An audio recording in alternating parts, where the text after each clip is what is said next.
एक छोटे से गांव में एक गरीब लकड़हारा रहता था। वह दिन वह अपनी पुरानी कुल्हाड़ी लेकर जंगल पहुंचा और नदी किनारे एक बड़े पेड़ को काटने लगा। चारों ओर शांति थी, बस कुल्हाड़ी की ठक ठक और नदी की कल कल सुनाई दे रही थी। अचानक उसका हाथ फिसल गया और कुल्हाड़ी छपाक से नदी में गिर गई। नदी गहरी थी, कुल्हाड़ी तुरंत पानी में डूब गई। अरे, मेरी कुल्हाड़ी! अब मैं क्या करूं? मेरे परिवार का पेट कैसे चलेगा?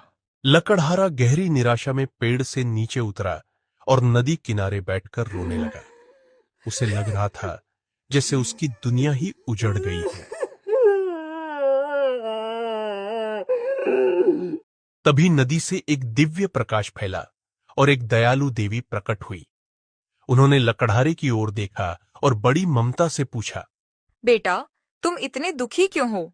क्या हुआ, क्यों रो रहे हो? देवी माँ, मेरी कुल्हाड़ी नदी में गिर गई।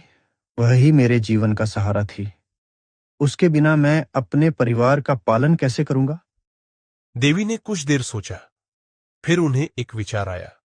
वे मुस्कुराई, नदी में डुबकी लगाई और एक चमचमाती सुनहरी कुल्हाड़ी लेकर प्रकट हुई।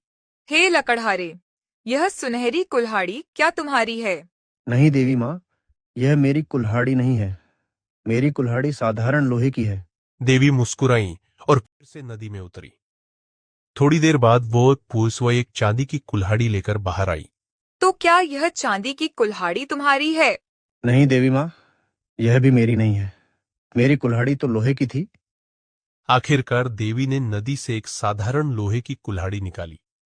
उसे देखते ही लकड़हारे की आंखों में चमक आ गई। हाँ देवी माँ, यही मेरी कुल्हाड़ी है। देवी उसकी ईमानदारी से प्रसन्न हुई और कहा, तुम सचमुच एक ईमानदार इंसान हो, इसलिए मैं तुम्हें तुम्हारी लोहे की कुल्हाड़ी के साथ साथ यह सोने और चांदी की कुल्हाड़ियां भी इनाम में देती हूँ।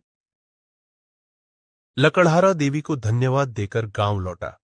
अब उसके पास मेहनत का साधन भी था और ईमानदारी का इनाम भी।